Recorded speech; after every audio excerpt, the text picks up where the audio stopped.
बड़ी बहू, मैंने तुम्हें जो पैसे अपनी अलमारी में रखने को दिए थे, तुमने रख तो दिए है ना? कांता जी ने अपनी बहू निकिता से पूछा। हाँ मम्मी जी, क्या हुआ? आपको वो पैसे वापस चाहिए क्या? रुकिए, अभी ला देती हूँ, निकिता बोली। कांता जी बोली, अरे नहीं, अभी रहने दे, बस तुझे याद दिला रही थी। कांता जी की ननद सरोज भी वहीं कांता जी के पास बैठी हुई थी। सरोज जी बोली, भाभी, छोटी बहू शिवानी कहाँ है? कहीं नजर नहीं आ रही। होगी रसोई में या घर का कोई दूसरा काम कर रही होगी, कांता जी बोली।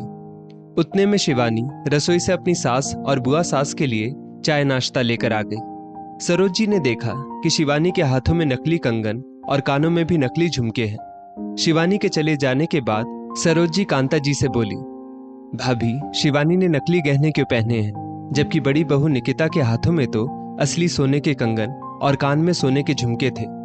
कांता जी बोली, सरोज दीदी, अब आपसे क्या छुपाना, आप तो जानती ही हैं निकिता के मायके वाले कितने पैसे वाले हैं। समय समय पर वे लोग निकिता को सोने का कुछ ना कुछ गहना बनाकर भी दे देते हैं, और दूसरी तरफ शिवानी के मायके में तो है ही क्या। सरोज जी बोली, भाभी, आपके घर में भी तो पैसों की कोई कमी नहीं है, आप शिवानी को आपके घर से सोने के गहने दिला दो।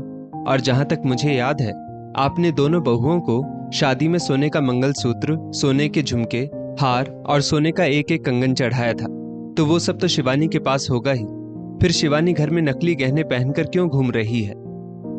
कांता जी थोड़ा सा हिचकिचाते हुए बोली, सरोज दीदी, वो सब गहने मैंने शिवानी से वापस ले लिए हैं और अलमारी में रख दिए हैं। हाँ, जब भी कभी शिवानी को किसी शादी में जाना होता है या किसी के कोई कार्यक्रम में जाना होता है, तो मैं बड़ी बहू से कहती हूँ, निकिता उसे वो गहने निकालकर पहनने को दे देती है। सरोज जी बोली, भाभी, ये आपने ठीक नहीं किया। कम से कम शादी में चढ़ाए गहनों को तो आपको शिवानी को ही देना चाहिए था। उस पर शिवानी का पूरा हक है। एक तरफ आप बड़ी बहू पर आंख मूंद कर विश्वास कर रही हैं, और दूसरी तरफ छोटी बहू से उसके अपने गहने भी वापस ले लिए हैं। कांता जी बोली, सरोज दीदी, निकिता का मायका संपन्न है, उसने अपने घर में ये सब कुछ देखा हुआ है, मगर शिवानी, उसने अपने मायके में इतना पैसा, इतने गहने कभी नहीं देखे। मुझे डर लगता है कि कहीं शिवानी हमसे गद्दारी करके अपने मायके में पैसे या गहने ना दे दे, या अपने लिए पैसे ना जमा करने लगे, क्योंकि उसके मायके की परिस्थिति बिल्कुल भी अच्छी नहीं है। इसीलिए मैंने अलमारी की चाबी निकिता को ही सौंप रखी है, जिसमें पैसे और गहने रखने निकालने का हिसाब सब निकिता ही रखती है। मुझे और आपके भाई साहब किशोर जी को बड़ी बहू निकिता पर बड़ा विश्वास है, इसलिए शादी होते ही सारी जिम्मेदारियां बड़ी बहू को सौंप दी। अब आप तो जानती ही हैं, आपके भाई साहब का ब्याज पट्टे का व्यापार भी बहुत फैला हुआ है, जिसका आधा भार निकिता ने अपने सिर ले लिया है, वरना इस उम्र में हम बूढ़े बुढ़िया कितना संभालेंगे। भाभी, आपने सब जिम्मेदारियां सिर्फ निकिता को सौंप रखी है, ये सुनकर मुझे बहुत बुरा लगा। मानती हूँ शिवानी का मायका निकिता के मायके की तरह संपन्न नहीं है, इसका मतलब ये तो नहीं कि निकिता पर आंख मूंद कर विश्वास किया जाए और अलमारी की चाबी भी उसको सौंप दी जाए, और छोटी बहू शिवानी को सिर्फ रसोई तक ही सीमित रखा जाए। दोनों बहुओं में इतना भेदभाव करना अच्छी बात नहीं है। मैं तो कहती हूँ, शिवानी पर भी आपको इतना ही विश्वास होना चाहिए जितना निकिता पर है। कल को कहीं ऐसा ना हो कि यही चीज आपके घर में कलह का वातावरण पैदा कर दे। वो तो आपकी छोटी बहू शिवानी नम्र स्वभाव की है, इसलिए ये सब झेल रही है, वरना कोई दूसरी लड़की होती तो अब तक आपकी अक्ल ठिकाने लगा दी होती। सरोज जी बोली, सरोज दीदी, अभी आपके बेटों की शादी नहीं हुई है, इसीलिए आप ये बात नहीं समझेंगी।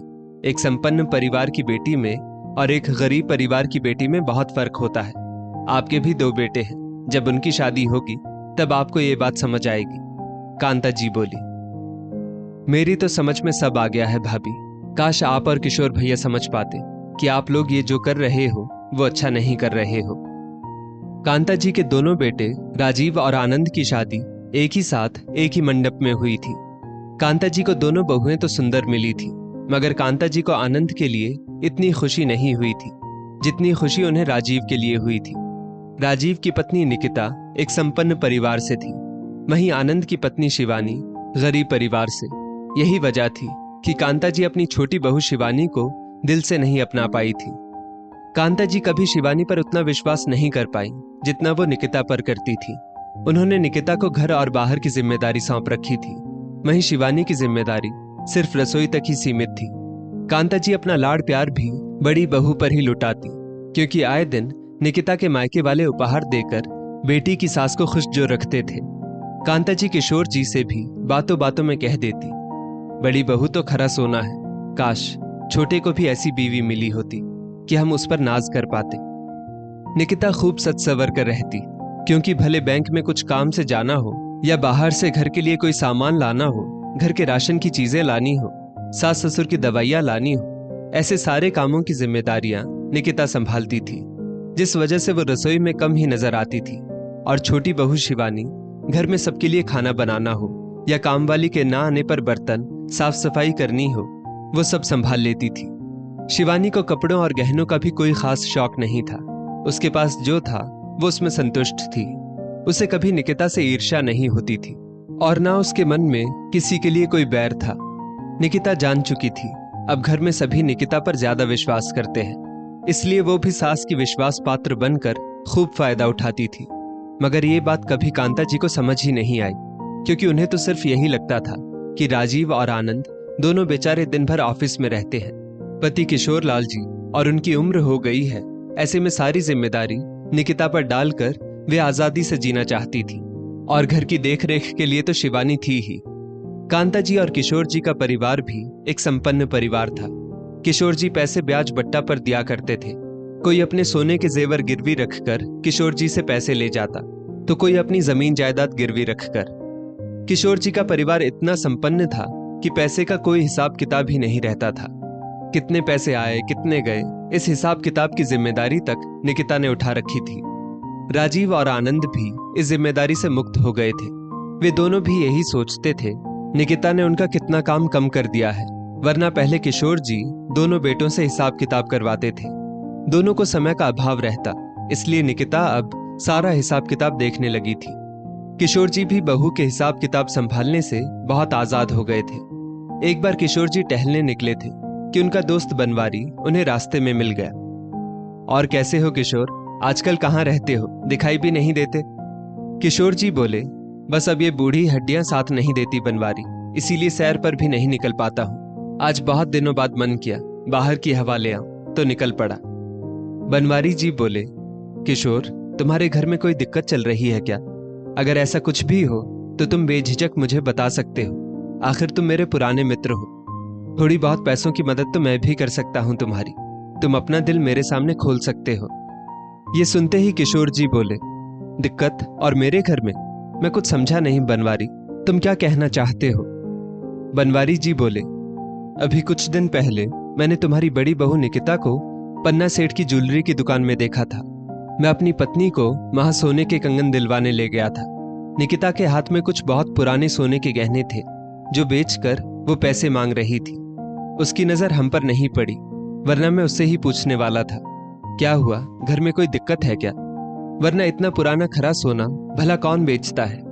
दुकानदार निकिता से बोला भी कि आप इतना खरा सोना क्यों बेचना चाहती हैं? इस पर निकिता बोली, आपसे मतलब, आप बस इसका अच्छा खासा दाम दे दीजिए। किशोर जी ये बात सुनकर आश्चर्यचकित हो गए। वे बोले, बनवारी, घर में तो कोई दिक्कत नहीं है, और ये बात तो मुझे भी तुमसे ही पता चली है। निकिता से घर जाकर जरूर पूछूंगा कि आखिर कौन सा सोना बेचने गई थी वो। किशोर जी को रास्ते भर निकिता का चेहरा याद आता रहा। बड़े प्यार से मुझे और कांता को सांत्वना देती है निकिता। अलमारी में से कुछ निकालने कहो तो झट से ला देती है। बहुत महीने छोड़ो, सालों से मैंने तिजोरी नहीं खोली। जब भी कुछ हिसाब किताब करना होता है निकिता कर लेती है, यहाँ तक कि कभी तिजोरी में से कुछ निकालने या रखने का काम भी नहीं करने देती। मगर ये बनवारी क्या कह रहा था? निकिता कौन से गहने बेचने गई होगी? सोचते सोचते किशोर जी का घर आ गए। किशोर जी ने घर आकर सबसे पहले निकिता से अलमारी की चाबी मांगी। निकिता बोली, कुछ चाहिए क्या पापा जी, मैं निकाल दूं? किशोर जी बोले, नहीं, मुझे ही थोड़ा काम है। निकिता ने सोचा, वैसे भी पापा जी को कहाँ इतने पुराने जेवर याद आएंगे, और उसने चाबी दे दी। किशोर जी अलमारी खोलकर आधे घंटे तक छानबीन करते रहे। तब उन्हें अचानक याद आया कि यहाँ से उनके ग्राहक अशोक ने जो सोने के जेवर दिए थे वो गायब है। अशोक लगभग 4 साल पहले कुछ कीमती जेवर किशोर जी के पास रखकर ब्याज पर पैसे ले गया था। एक अरसे तक वो वापस ना आया, ना पैसे देने और ना जेवर लेने। किशोर जी बोले, निकिता यहाँ आओ। अलमारी में मेरे ग्राहक अशोक ने जो सोने के जेवर मेरे पास गिरवी रखे थे वो दिखाई नहीं दे रहे हैं। निकिता सकपकाकर बोली, कौन से जेवर पापा जी? मुझे तो ऐसा कुछ भी याद नहीं है। किशोर जी बोले, निकिता झूठ मत बोलो, मुझे बनवारी आज रास्ते में मिला था। उसने तुम्हें पन्ना सेठ की दुकान पर उन गहनों के साथ देखा था। निकिता डर गई और बोली, पापा जी वो गहने कब से ऐसे ही पड़े थे तो मैंने उन्हें बेच दिया। किशोर जी बोले, बहू तुम ग्राहक के गहने ऐसे कैसे बेच सकती हो? अशोक कभी भी वो गहने वापस लेने आ सकता है। पापा जी अशोक मुझे एक बार रास्ते में मिला था। उसने बताया कि वो शायद उन गहनों के बदले लिए गए पैसे कभी नहीं चुका पाएगा, इसीलिए मैंने वो गहने बेच दिए। निकिता बोली। कांता जी का विश्वास आज टूट गया था। वे बोली, बहू अभी थोड़े दिन पहले ही तुम नया सोने का कड़ा लाई हो जो तुमने कहा कि तुम्हारे मायके वालों ने दिया है, मतलब वो भी तुमने झूठ बोला था ना? निकिता की नजरें शर्म के कारण झुक गई थी। वो धीरे से बोली, मम्मी जी जो गहने मैंने बेचे थे ये कड़ा उन्हीं पैसों का है। कांता जी बोली, वाह बहू, अच्छा सिला दिया है तुमने हमारे विश्वास का। तुम हर बार मायके के नाम पर कुछ न कुछ लाती रही और हम मूर्ख बनकर तुम पर विश्वास करते रहे। एक नजर उन्होंने शिवानी पर डाली जो नकली गहने पहने हुए सभी के लिए खाना बना रही थी, जिसने कभी आज तक ये भी नहीं कहा था कि मम्मी जी कम से कम मुझे मेरे गहने तो वापस दे दो। ससुराल से चढ़ाए हुए गहनों पर भी उसने कभी अपना हक नहीं जमाया।